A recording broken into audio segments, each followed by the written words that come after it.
नमस्कार दोस्तों। हिमाचल प्रदेश तहसील welfare officer exam जो कि 1 नवंबर, तो जैसे कि आप सभी को पता है इसके टोटल 3 पार्ट आएंगे। तो यहाँ पर थोड़ा डिस्कस कर लिया जाए।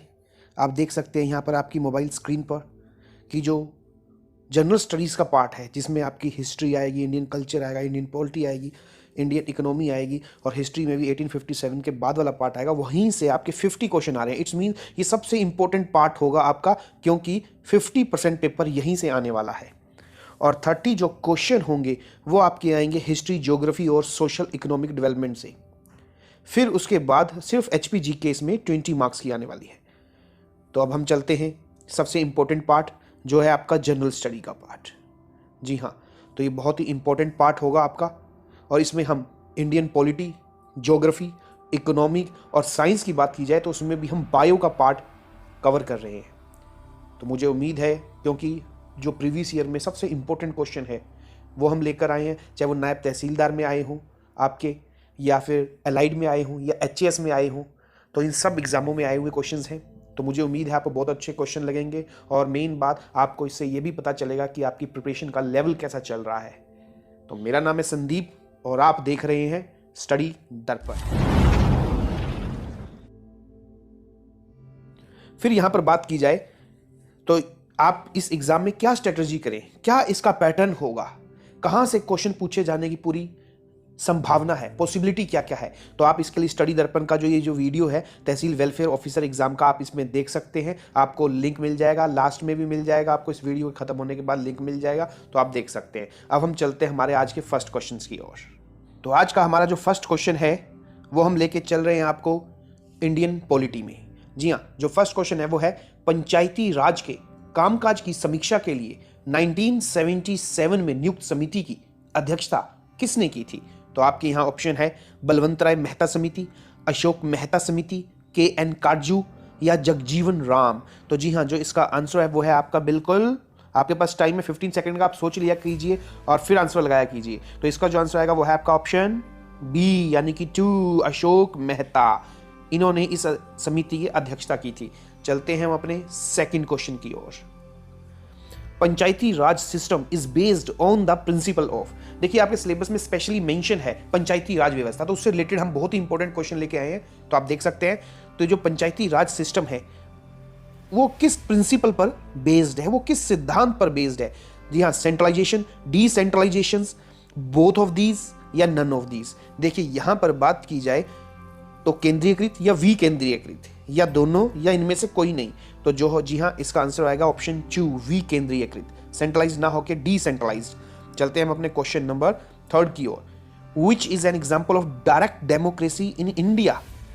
तो बहुत ही सिंपल और इजी भी बोल सकते हैं, लेकिन काफी बार पूछा गया क्वेश्चन। तो जी हाँ, सबसे बात की जो डायरेक्ट डेमोक्रेसी हमें देखने को मिलती है वो यहाँ पर कौन सा एग्जाम्पल है उसका। तो जिला पंचायत, नगर पंचायत, ग्राम सभा या क्षेत्र पंचायत। जी हाँ, जो इसका आंसर आएगा वो आपका 3rd, ग्राम सभा। ग्राम सभा जो है वहां पे ही हमें डायरेक्ट डेमोक्रेसी का जो बेस्ट एग्जाम्पल, बेस्ट तो नहीं बोलूंगा पर एग्जाम्पल देखने को मिलेगा। तो चलते हैं हम क्वेश्चन नंबर 4 की ओर। ये जो क्वेश्चन नंबर 4 है ये घुमा फिरा के कई बार एग्जाम में पूछा गया है। तो आप याद कीजिए, जो फर्स्ट क्वेश्चन था हमारा वो बिल्कुल ऐसा ही था, बस थोड़ा सा यहाँ पर ज्यादा घुमा लिया गया। तो आप घबराइए मत, कभी भी ऐसा क्वेश्चन घुमा के आ जाए कि पंचायती राज की कामकाज की समीक्षा के लिए 1977 में नियुक्त जो पंचायत समिति थी, मतलब समिति की अध्यक्षता किसने की थी। तो ये हमारा जो पहला ऑलरेडी ये बता चुके हैं यहाँ पर। तो इसका आंसर आएगा आपका अशोक मेहता। ये सिर्फ क्वेश्चन दिखाने का मुद्दा ये था कि वहां पर क्वेश्चन कैसा था, किस तरीके से यहाँ पर घुमाया गया क्वेश्चन है। तो आप कभी जो घुमावदार क्वेश्चन हो तो घबराए नहीं, तो थोड़ा ठंडे दिमाग से सोचिए। चलते हैं हम क्वेश्चन नंबर 5 की ओर। क्वेश्चन नंबर जो 5 है, यहां पर बात की जाए स्थानीय स्वशासन संस्था से निर्वाचित पदाधिकारियों को हटाने के लिए याद किए गए प्रावधान को निष्पादित किया गया है। तो कहां पर यह किया गया था, यहां पर बात की जाए, बहुत ही इंपॉर्टेंट और इजी क्वेश्चन तो नहीं बोलेंगे लेकिन घुमावा के वही चीज है। तो यहां पर 4 स्टेट दिए गए, बिहार, केरला, हरियाणा या MP। तो आपको पता ही होगा, नहीं पता हो तो डोंट टेक इंटेंशन। तो यहां पर आंसर आएगा आपका option number 4, Madhya Pradesh. MP is the right answer. चलते हैं हम क्वेश्चन नंबर 6 की ओर। जो क्वेश्चन नंबर 6 है, what is the system of local self government in the panchayat Raj setup. जो हमें देखने को मिलता है, इसमें 4 ऑप्शन दिए गए हैं आपका। तो सेल्फ गवर्नमेंट जो है पंचायती राज में उसका सेटअप क्या होगा, क्या सिस्टम है लोकल सेल्फ गवर्नमेंट का। तो यहां पर बात की जाए तो ये इसका आंसर आएगा आपका ऑप्शन नंबर 2। जी हाँ, ये 3 tyre structure at village block and district level. तो ये है इसका आंसर, आप देख लीजिए, बहुत बार एग्जाम में आया हुआ क्वेश्चन है ये। चलते हैं क्वेश्चन नंबर 7 की ओर। जो क्वेश्चन नंबर 7 है, अकॉर्डिंग टू आर्टिकल 75 और 75 का part 3 of the constitution of India, the council of minister are correctly responsible to the. तो ये किस चीज के लिए रिस्पॉन्सिबल है? देखिए इसके अंदर मैक्सिमम बच्चे क्वेश्चन गलत कराते हैं, कई लोकसभा लगाए जाते हैं, बट परंतु लेकिन किंतु जो इसका आंसर आएगा वो आएगा आपका option number 4, Rajya Sabha. Rajya Sabha is the right answer. तो ये थे आपके पॉलिटी से रिलेटेड क्वेश्चंस। अब हम चलेंगे ज्योग्राफी में, ज्योग्राफी से रिलेटेड क्वेश्चन पे। तो क्वेश्चन नंबर जो 8 है यहां पर, मानस सेंचुरी। आपको पता होगा मानस जो सेंचुरी है वो कहां पर है, कौन से स्टेट में है, आसाम में। तो ये इज नोन फॉर, ये किस चीज के लिए जानी जाती है? तो यहां पर बात की जाए तो आपको पता होगा जो क्वेश्चन नंबर 8 है इसका जो आंसर आएगा वो आएगा आपका मानस सेंचुरी एलिफेंट्स, हाथियों के लिए, बहुत ही इंपॉर्टेंट। अब मैं थोड़ा आपको मानस सेंचुरी के बारे में भी बता देता हूं जो कि अपने आप में बहुत ही इंपॉर्टेंट है। जी हां, अगर यहां पर मानस सेंचुरी की बात की जाए तो आपको मैंने बता दिया ऑप्शन फर्स्ट है, और मानस जो है नेशनल पार्क और Manas wild life sanctuary is a wild life sanctuary, और ये वर्ल्ड हेरिटेज यूनेस्को के द्वारा घोषित कर दी गई है। A project tiger reserve and elephant reserve and biosphere reserve in Assam. देखिए इसमें हमें जो जो चीज मिलेगी वो बता देते हैं। It is the contiguous with the royal Manas national park इन भूटान, ये भी चीज हमें देखने को मिलती है। और ये लोकेटेड जो अगर बात की जाए हिमालयन आपको फुटहिल्स में मिल जाएगी। The park is known for its rare and endangered endemic wildlife such as Assam roof turtle, आपको यहाँ पे असम रूफ टर्टल भी मिल जाएंगे, हिस्पीड हेयर भी मिल जाएंगे, golden langur and pygmy hog ये आपको मिल जाएंगे। और Manas is famous for its population of the wild water buffalo, तो इसके लिए भी जानी जाती है। बट 4 ऑप्शन है, यहां के अकॉर्डिंग हम एलिफेंट लगाएंगे। चलते हैं हम अपने नेक्स्ट क्वेश्चन की ओर। Question number 9, the common tree species in Nilgiri hills. देखिए यहां पर बात की जाए कि नीलगिरी हिल्स में जो कॉमन पेड़ मिलेंगे वो कौन से मिलेंगे? तो साल, पाइन, टीक एंड यूकेलिप्टस। देखिए अगर आप थोड़ा ज्योग्राफिकल जानते हैं तो आपको पता होगा कि मैक्सिमम जो रेनफॉल है जब हमारे अरेबियन सी से साउथ वेस्ट से जो हवाएं चलती है तो सबसे पहले केरला की तरफ बारिश करती है, तो वहां पर पानी की तो कोई दिक्कत आएगी नहीं। पानी की दिक्कत नहीं आएगी तो आपको पता होगा यूकेलिप्टस, यूकेलिप्टस को बहुत पानी चाहिए होता है, वो एक दिन में ही बात की जाए 800 से 1000 लीटर पानी पी जाता है मिनिमम अगर बात की जाए। तो यूकेलिप्टस यहाँ पर कॉमन आपको स्पेसी मिल जाएगी। और मैक्सिमम बच्चे नीलगिरी हिल्स में नहीं लगा के आएंगे ये ज़्यादातर आंसर, क्योंकि वो सोचेंगे यहाँ पर कार्डेमम या इस टाइप की हमको वो हिल है वही मिलेंगी, लेकिन यहाँ पे यूकेलिप्टस जो है वो कॉमन ट्री स्पेसीज है नीलगिरी हिल्स में। तो क्वेश्चन चलते हैं हम नेक्स्ट क्वेश्चन पे, क्वेश्चन नंबर 10।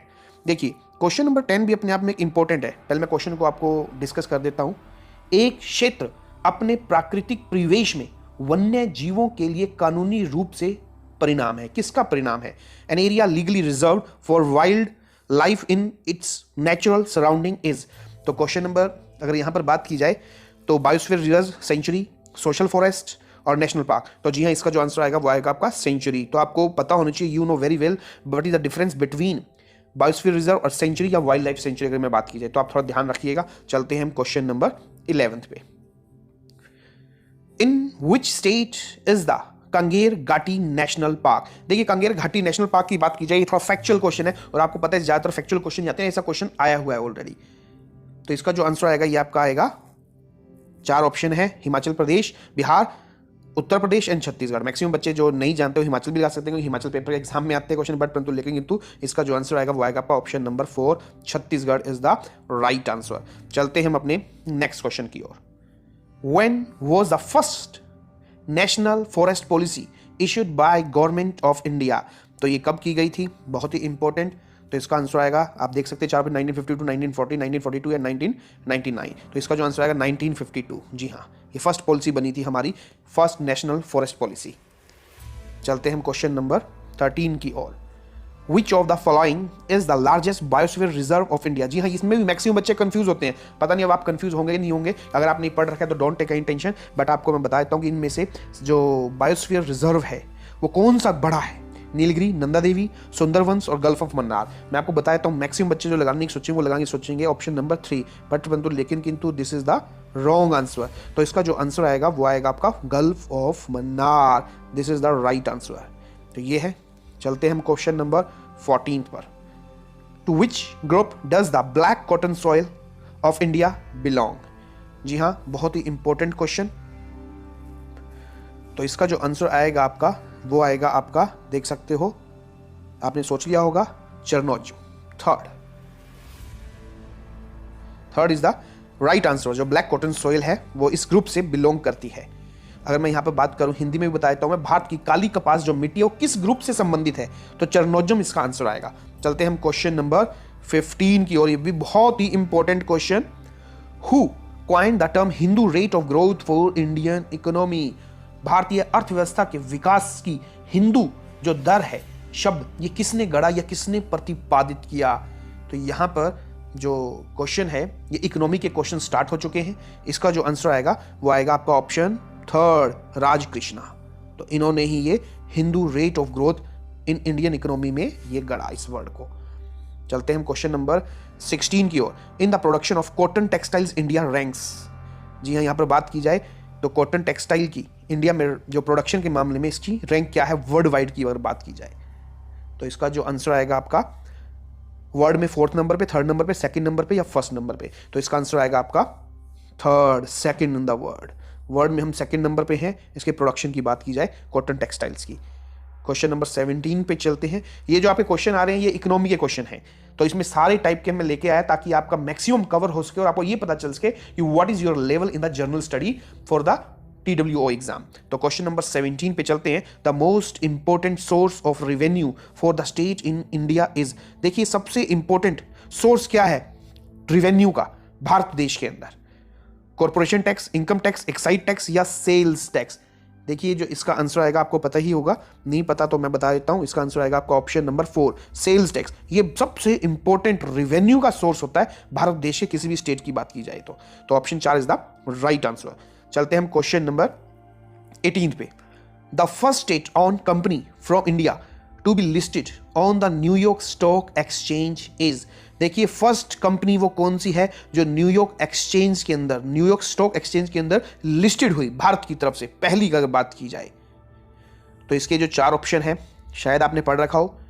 विदेश संचार निगम लिमिटेड, महानगर टेलीफोन जिसे MTNL बोलते हैं, टाटा आयरन स्टील कंपनी या विप्रो। तो मैक्सिमम बच्चे विप्रो लगाने की सोचेंगे बट परंतु लेकिन this is not right answer. इसका जो आंसर आएगा वो आएगा आपका VSNL। जी हाँ, विदेश संचार निगम लिमिटेड। देखिए जब MTNL और BSNL बनी तो उससे भी पहले VSNL है क्योंकि इसी के थ्रू ISD खोल जाती थी, आप ये समझ लीजिए। तो ये फर्स्ट न्यूयॉर्क स्टॉक एक्सचेंज में लिस्टेड हुई थी। चलते हैं हम क्वेश्चन नंबर 19 में। The largest source of revenue to the union government is. तो ये इसका आंसर आएगा आपका। तो लार्जेस्ट सोर्स कौन सा है रेवेन्यू का यूनियन गवर्नमेंट के लिए?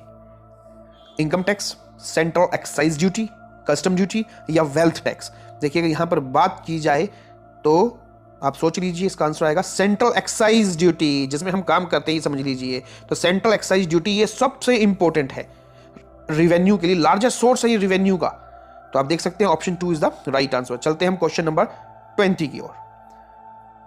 Doctor P Ramarao committee is related to which of the following? तो जो P रामाराव कमेटी बनी थी वो किससे रिलेटेड थी?